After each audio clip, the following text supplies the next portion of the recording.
Il récupère le ballon, attention, l'aile de Pipistrel, attention, but. Non, on a mal vu.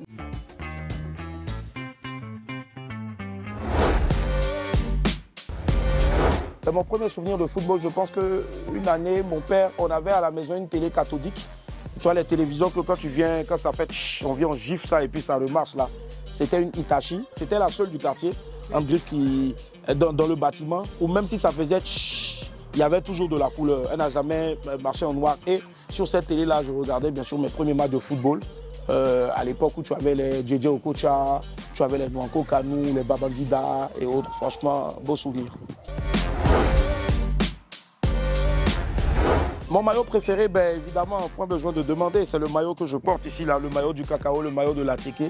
Les gens vont dire tout simplement que voilà, on est trop narcissique, mais je pense que qui est mieux placé que quelqu'un dans son pays pour faire la promo de son pays. Donc personne ne va montrer son village avec la main gauche. Donc je dirais le plus beau maillot, mon maillot préféré, c'est celui de la Côte d'Ivoire. Bientôt une autre étoile. Faites capture, vous allez me dire, Fimbou, chicote. Alors, mon pire souvenir de la CAN, je ne sais pas ce qui m'a pris, mais j'ai dit, bon, je vais au terrain ici à Abidjan, mais je vais me lever. J'ai laissé Yamsoko, je suis parti au terrain à Bouaké. Aïe, aïe, aïe, c'était face au Mali. Franchement, c'était énorme. Et je voyais des gens, lorsqu'on nous menait à quelques minutes de la fin, on voyait l'élimination, je voyais beaucoup de personnes en train de partir. J'ai vu des gens qui étaient en train de dire, ouais, c'est n'importe quoi et autres. Franchement, je pense qu'il y a eu une victoire, mais c'était le jour où j'ai eu le plus peur. C'était vraiment mon pire souvenir parce que j'ai vu des gens pleurer, j'ai vu même de grosses stars de la musique ivoirienne ici sortir, mais qui sont revenus lorsqu'on a égalisé. Ces personnes-là sont un peu fait huer. Moi, mon pire souvenir, je pense que c'était de voir des personnes en train de jurer un peu leur équipe, parce que c'est pas évident.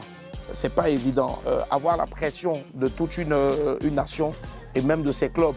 Parce que souvent aussi, c'est difficile, on voit nos joueurs, quand ils sont professionnels, on peine à les laisser venir jouer la CAN. Et après, s'ils ne foutent rien sur le terrain ici, c'est clair qu'après, on donne raison à ceux qui sont là-bas qui ne voulaient pas les laisser venir jouer.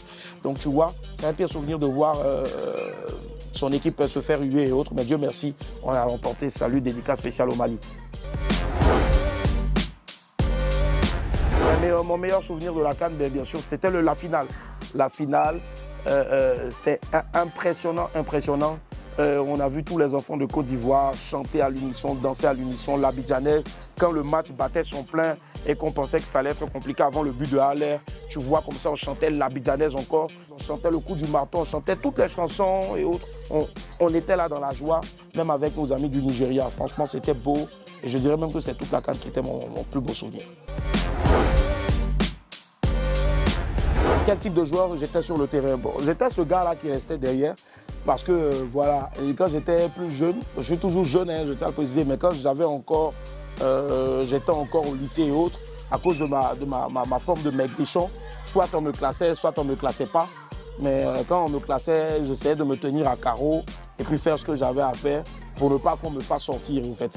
Parce que quand on joue au quartier, c'est impitoyable. Les gens c'est facile de dire « Oh, lui là, il vaut rien », tu vois. Et c'est un peu le type de joueur que j'étais, celui qui se tient à carreau pour ne pas qu'après on lui dise « Bon, comme tu n'as rien foutu ici, là, il faut aller derrière dans les carreaux là-bas, dans les buts ». Mon geste préféré à chaque fois quand on marque ou bien un truc, c'est de juste faire ça. Et puis, toucher mon cœur. Voilà. Le plat que je mange avant de jouer un match, bon, ça peut dépendre, hein, mais généralement, on joue tout le match vers 16h, donc je peux me goinfrer de Pleba. C'est une sauce qui vient de l'ouest de la Côte d'Ivoire qu'on tire. Maintenant, si tu ne maîtrises pas, il faut prendre ciseaux. À chaque fois quand tu tires, tu coupes voilà, avec du placali.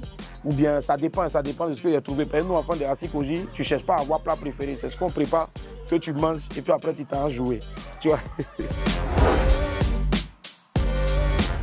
Alors, en Côte d'Ivoire, mon joueur préféré, ben, il y en a beaucoup. Hein. Il y en a beaucoup. Hein. Bon, je vais aller à l'extérieur, là, c'est mieux. Il ne faut pas y aller chercher par là. À l'extérieur, mon joueur préféré, pardon, ben, ça a toujours été Cristiano Ronaldo. Cristiano Ronaldo, parce que je pense que c'est quelqu'un qui a un fighting spirit, mais énorme. C'est quelqu'un, quand tu le vois, même quand il marque, tu as l'impression que c'est maintenant, il est en train de jouer même sa chance pour devenir star. Et ça, vraiment, il m'impressionne. Je pense qu'on doit aussi se servir de lui comme exemple, parce que c'est le gars, malgré tout ce qu'il vit aujourd'hui, malgré tout ce qu'il fait, malgré tout ce qu'il est, il a toujours envie de plus, tu vois. Et le sport, je pense que c'est des valeurs qu'on développe au sport. Donc, c'est un peu ça. Ben, mon équipe préférée, ben, bien sûr, quand tu es en Europe, pour la Champions League, c'est à la Madrid. À la Madrid, à la Madrid. Maintenant, bon, quand il va à Beng, à Paris, il blague un peu les petits Parisiens là, avec PSG.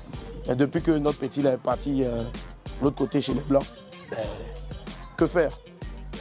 À la Madrid. Si je devais commenter un match, quelle serait ma punchline signature? Ben, j'allais prendre la voix de Ricardo Zama et puis faire bien plus qu'une punchline. Oh, oh, c'est énorme ce qui se passe en ce moment. Attention, Florel, qu'est-ce qu'elle a fait? Elle récupère le ballon et le donne à son assistant qui lui a des druides. Mais il n'a pas besoin de jongler le ballon. Il récupère le ballon avec ses druides. Attention, il envoie le ballon vers l'autre personne encore. Attention, qu'est-ce qui se passe? Le joueur à côté de Florel. Ah là là là là, il est petit de taille. Attention, il a oublié de faire, bien sûr, donc ses tours à l'hôpital pour aller récupérer ses vitamines. Il récupère le ballon, attention, l'aile de Pipistrel, attention, but. Non, on a mal vu, non, le ballon est passé à côté, c'était pas un but. Non, on va revenir après cette courte page de pub. À tout à l'heure. C'est un peu comme ça, en fait, qu'on attendait un peu le truc, parce qu'avant, quand on regardait le match à la télé, championnat de Côte d'Ivoire, tu regardes et puis tu écoutes en même temps à la radio. Donc, en même temps, là, s'ils ont marqué, tu entends ça à la radio avant de voir à la télé. Et la plupart du temps, le gars, il te dit but, surtout si tu n'as pas de télé. Donc, le temps que tu finis de crier après, tu reviens, on te dit non, attention, ce n'était pas un but, c'était plutôt un danger. Ou bien le ballon, il a lancé sa FC Sacraboutou. Donc, en tout cas, moi, je n'ai pas de punchline, mais j'aime bien imiter aussi, bien sûr, donc les commentateurs de sport.